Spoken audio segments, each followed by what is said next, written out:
Hello viewers and welcome to a brand new episode of Anzenmezzeron Hell Games, where I will showcase actual plays of Magnagothica Maleghast.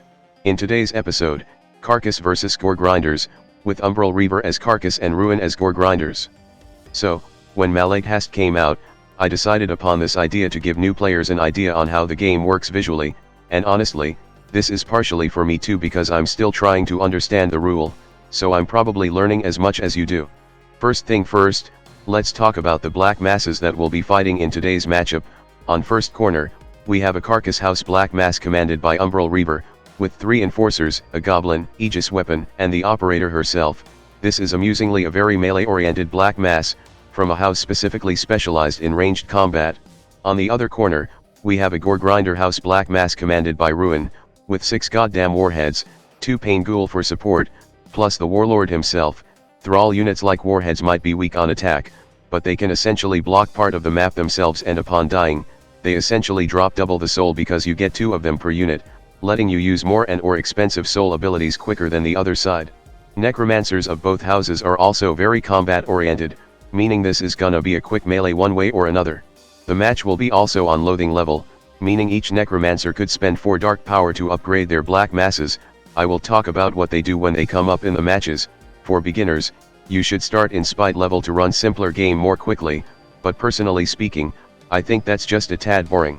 Now, let's get the game going. So, today's map is something on the simple side. There's cover on each corner, but you could easily get pushed into a painful hazard, and on the center is an elevated platform, both functioning as cover as well as giving anyone controlling it an easier time to attack the other side, as they get to roll 2 dice for increased hit chance instead of just 1. So getting onto or around it can be a key to winning the match. First thing to do here before starting the match is to determine the initiative, which can be done with the dice. Ruin got the initiative, but decided to give it to Umbral Reaver. This quickly proved to be a mistake. With Umbral Reaver taking the south position and Ruin taking the north, round 1 begins, and an enforcer quickly moved towards the center of the map and immediately dunked a flashbang into the Goregrinder black mass. Normally, this only hurts 1 guy and push those nearby away. Unfortunately, this enforcer has bone dust napalm. This effectively deals 6 goddamn fire damage at once, a devastating first turn action. Thankfully, flashbang has reload tag, meaning enforcer must not move to use it again. Unfortunately, there's 3 of them. 2 warheads, thrall units can be activated 2 at a time, move towards the carcass. Warhead may be a thrall unit, but it's a thrall type that can potentially deal high amount of damage at the right circumstances. On top of that, this one has blade, which lets it deals damage even on death, and since it's a Goregrinder unit, tokens gained from Blood Rage will apply to this attack, making it very dangerous. Unfortunately, there's a problem.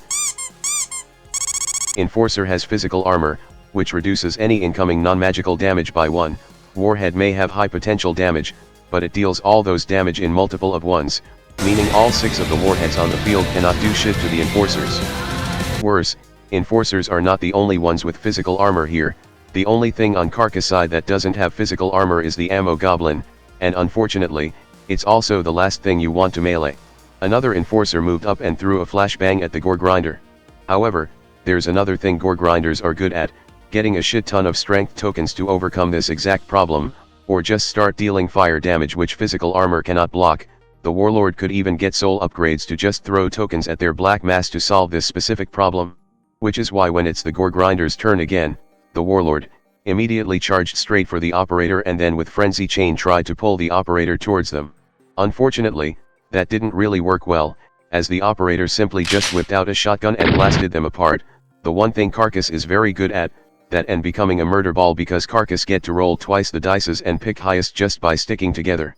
Pain Ghoul, the Goregrinder freak, aka the support unit, tried to pull the operator again to separate them from their black mass. Unfortunately, the elevated platform is just in the way.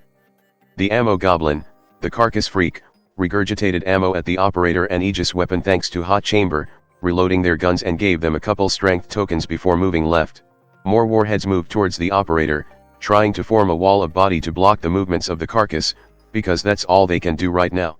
The Aegis weapon, the Carcass tyrant, gigantic power unit that there can only be 1 of on field at a time, fired its mortar and rolled a goddamn 6, plus consuming a strength token, means that the Warlord really just ate shit.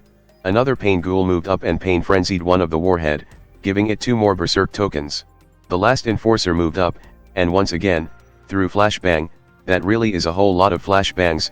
After all that, one warhead finally got brought to 0 health, which is where most things would stay dead, but this is Goregrinder, so it just makes them pissed off. Last 2 warheads moved up to continue to form a wall, and thus, round 1 has ended. So just as a reminder of how things usually goes, Maleghast is a skirmish war game.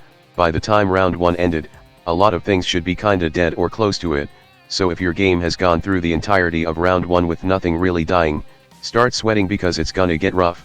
And now, round 2 begins. Both Necromancer will also gain 1 soul, letting them unleash their soul abilities, which you will not see any of in this fight, because as soon as round 2 started, the operator just blasted the Warlord to Ultra Hell with the shotgun thanks to Strength token. However, the Warlord too has Bloodlust, meaning they survived the shot, but the game basically ended here as there's nothing the Goregrinders can really do with the final shot of the game coming from the Aegis weapon with the Catechism Devil Cannon that don't need to roll to hit things. And thus, the game has ended. So what have we learned here? I think the first thing we have learned here is that your Black Mass is expendable, your Necromancer is not. Soul abilities could even potentially change the tide of the game, so it's even more important for your units to die first before your Necromancer goes in and gets crazy. While not all of them, there's still a lot of units that can negate 1 point of either physical or magic damage or even both at once, and since a lot of units also deal damage at points of 1, it's a very good idea to have a somewhat consistent method of getting strength tokens or other ways of higher damage, or use alternative source of damage to bypass the armor type. And lastly, these are more faction-specific advices. Goregrinders are low on defense, being the only house with 0 units having any kind of armor, but they can be really fast, with 3 of their units having charge attack that damage anything in the way. Use it to attack effectively or deny locations to your enemies.